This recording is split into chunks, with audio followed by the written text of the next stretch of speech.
Ya pemirsa, efisiensi anggaran dari pemerintah berdampak ke rencana perumahan belasan jurnalis TVRI dan juga RRI. Buntut rencana pemecatan tersebut, Komisi 7 DPR RI meminta pimpinan Lembaga Penyiaran Publik Televisi Republik Indonesia dan Radio Republik Indonesia agar tidak ada pemecatan atau PHK. Bapak sampaikan kepada saya dengan real terkait jasa kontributor yang ingin dibayarkan ini nanti.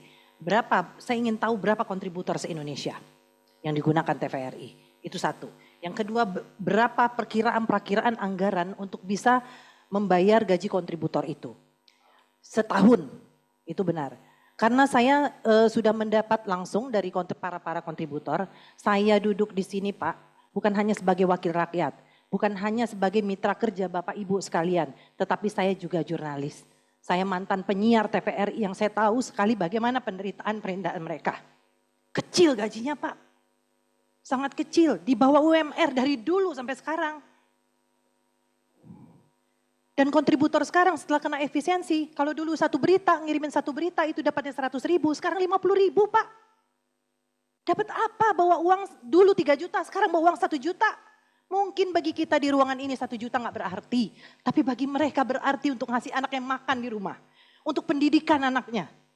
Jadi saya sepakat sekali, saya rasa pimpinan dan seluruh Komisi 7 sepakat tidak ada PHK-an. Harusnya bisa ditangani oleh direksi, tidak membenturkan makan bergizi gratis dengan pemangkasan. Tapi itu sudah terjadi, di mana-mana ngomong. Bapak memberikan makan kepada anak-anak kami, tapi anak kami pulang ke rumah, ternyata papa mamanya, bapak ibunya tidak punya pekerjaan dan malam ini tidak ada makanan. Ini kan tragis sekali. Kemudian kita membiarkan itu dengan menunggu rekonstruksi. Narasi itu tidak dikendalikan. Lebih baik dipotong dari atas. Lebih baik dipotong dari atas. Dan waktu itu sampai bagaimana ngomongnya? Kalau kertasnya mahal, kita ke lapangan aja teriak-teriak menyampaikan berita. Tapi jangan berhenti. Tapi pemotongan dari mana? Dari atas. Dari pemimpin redaksinya, wakil pemimpin redaksinya, redaktor pelaksananya, tentunya direksi udah kena semuanya. Dimulai dari atas pemotongannya. Saya rasa pimpinan setuju ya, kalau pemotongan dimulai dari atas ya. Bukan dimulai dari bawah. Yang tidak ada yang dipotong sama sekali. Kalau dari pimpinan pasti yang dipotong bisa banyak hal. Jangan-jangan udah bisa naik kendaraan umum.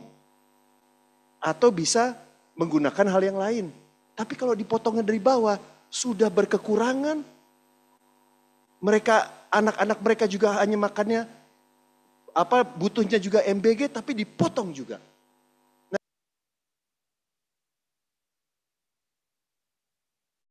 Baik, kembali kita akan lanjutkan pembahasan kita mengenai upaya efisiensi anggaran yang coba didorong oleh pemerintah. Kang Ujang, ini salah satu contoh sajalah ya. Komisi 7 DPR RI menyoroti menyambut baik upaya efisiensi yang dilakukan oleh pemerintah, tapi jangan dilakukan dengan salah kaprah juga, jangan dilakukan dengan model yang serampangan, bahkan ada dibilang membabi buta seperti ini sampai memunculkan adanya opsi PHK begitu. Gimana Kang Ujang?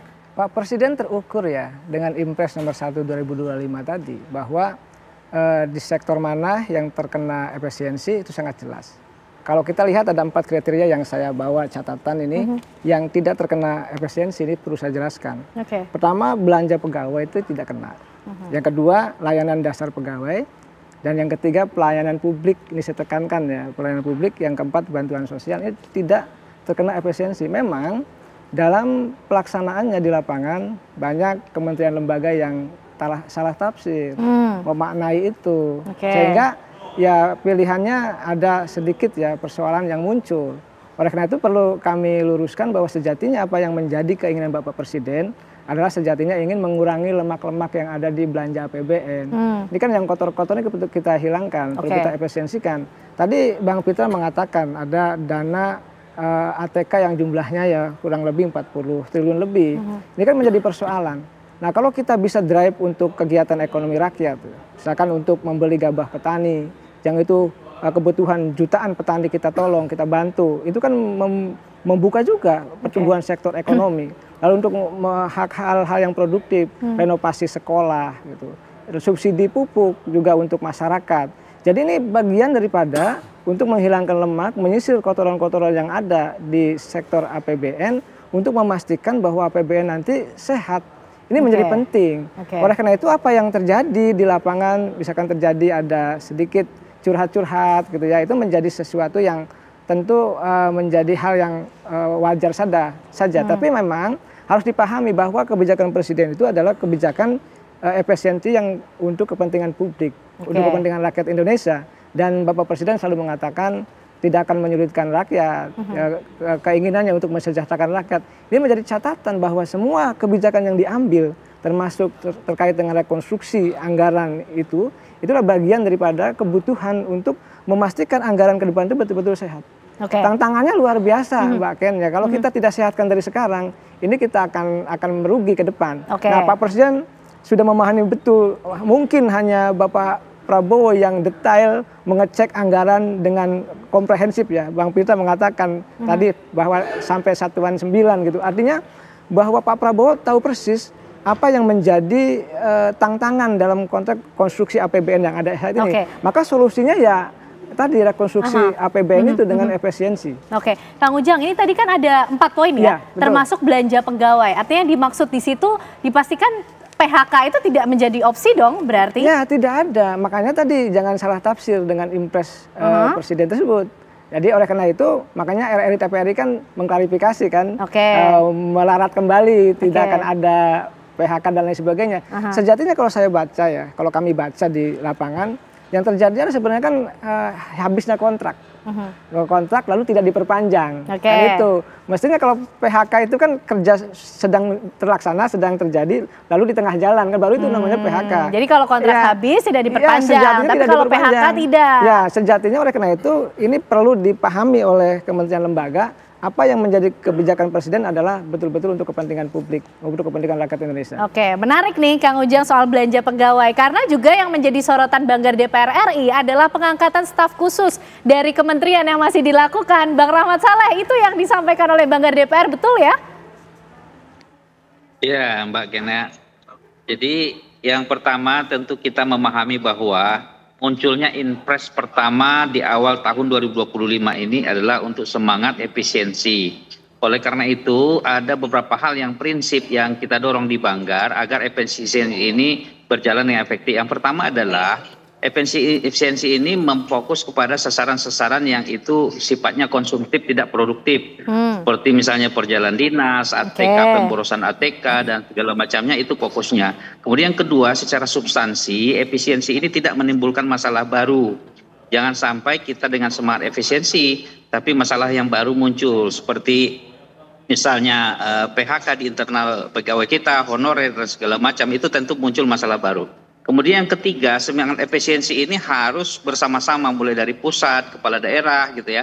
Kemarin di Banggar sempat di highlight sedikit bagaimana staf sus, kemudian yang lain-lain gitu ya.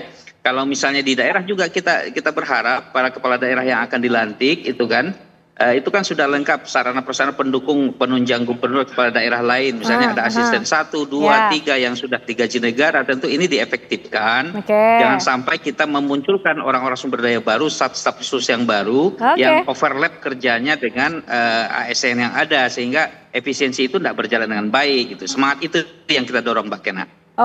Kang Ujang gimana nih? Mungkin merespon apa yang disampaikan oleh Bang Rahmat nih, staf khusus yang diangkat betul-betul bisa mengoptimalkan memang? Ya kalau dilihat dari pengangkatan staf khusus di Kemenhan itu sesuai dengan kebutuhan dari Kemenhan itu sendiri.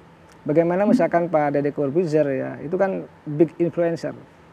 Kemenhan sebagai triumvirat ya, kementerian yang sangat penting, sangat vital, butuh komunikasi kepada milenial, kepada kelas bawah, yang itu bisa didapatkan dari Corbuzier yang memang punya keahlian dalam konteks komunikasi itu. Diakui atau tidak itu yang menjadi salah satu pertimbangan. Saya lihat dari 5 yang lain juga punya keahlian yang sama dalam konteks bahwa expert untuk bisa memberikan transformasi ya Kemenhan kepada publik, termasuk informasi-informasi yang penting dari Kementerian Pertahanan. Baik. Pak Rian tadi sudah tarik napasnya cukup banyak. Pak Rian gimana nih melihat kebijakan publik nih, efisiensi anggaran kayaknya bukan kali ini kita bahas saja ya Pak Rian. Beberapa waktu ke belakang juga sudah menjadi sorotan dan dampaknya sudah mulai dirasakan Pak Rian. Pertama kita lihat dulu kebijakannya ya. Jadi kebijakan publik itu ada macam-macamnya. Nah, dua yang ada adalah model politik yang dipaksakan. Kedua adalah model intractable, saya bilang itu. Intractable sejak awal susah gitu loh ya. Nah ini harus dibuat dengan demikian rupa sehingga itu tingkat intractability-nya itu turun. Contoh tadi kita bicara masalah PRI ya. Data yang saya punya itu kalau di pusat itu yang namanya hotel restoran itu, hotel terutama venue itu ya, itu tergantung kepada pemerintah sampai 30%. Di daerah sampai 80%, bentang seperti itu. Nah itu memang Mas Vita tadi bilang itu, udah terjadi seperti itu. Karena aku tuh mengejar growth gitu loh. Nah yang kedua, saya melihat begini ya, ini kan memang betul saran Mas Vita tadi, harus kita kombinasikan antara, pertama kombinasi antara politics approach sama interactable approach plus komunikasi yang baik. Ini karena cuma disosialisasikan. Tidak dikomunikasikan. Kita terbiasa dengan kata-kata sosialisasi kebijakan. Kalau komunikasi beda ya Pak, disosialisasikan dengan dikomunikasikan beda. Kalau sosialisasikan itu diumumkan. Kalau dikomunikasikan ngerti. Kalau ngerti sehingga itu, tidak salah kaprah penerapannya. Bisa ngerti susahnya gitu loh. Kita gini, ayo kita makan 2 kali sehari itu. Karena kita tahu susahnya. Karena nggak diomongkan nggak. Tapi ada 2 hal yang penting loh. Lihat. Jadi Pak Prabowo itu punya prinsip bahwa bulan madu itu jangan lama-lama. Ingat loh, pengangkatan Oktober loh ya. 1 Januari ketok bus, potong anggaran. Itu berarti kita sebagai istilahnya pasutri ya, semestri susah harus segera kerja. Nah ini pertama. Yang kedua adalah ada satu hal yang saya agak galau tadi. Banyak teman-teman dari, bukan banyak lah, beberapa kementerian, lembaga itu menjadi, maaf istilahnya mungkin saya nggak tahu, agak cengeng begitu loh. Karena gini, kalau dia punya argumentasi bahwa saya kurang, dia omongkan. Saya yakin kalau presiden itu mendapatkan inputnya, Pak ini berhubungan dengan Pak tadi kan, Pak 4-nya begini gak sih potong Pak. Bersedia kok. Tapi yang terjadi teman-teman men-challenge, nggak boleh seperti ini harusnya. Nah kita nanti masih ingin tahu nih kira-kira curhatan-curhatan yang masuk ke Pak Rian itu seperti apa. Karena bisa jadi ini menjadi cerita-cerita dari efek ataupun dampak efisiensi anggaran yang dilakukan pemerintah. Termasuk kita juga ingin tahu lalu strategi semacam apa yang harus dilakukan sehingga efisiensi ini tidak mengganggu hajat hidup masyarakat Indonesia. Usai jeda pemirsa, kami akan membahasnya untuk Anda.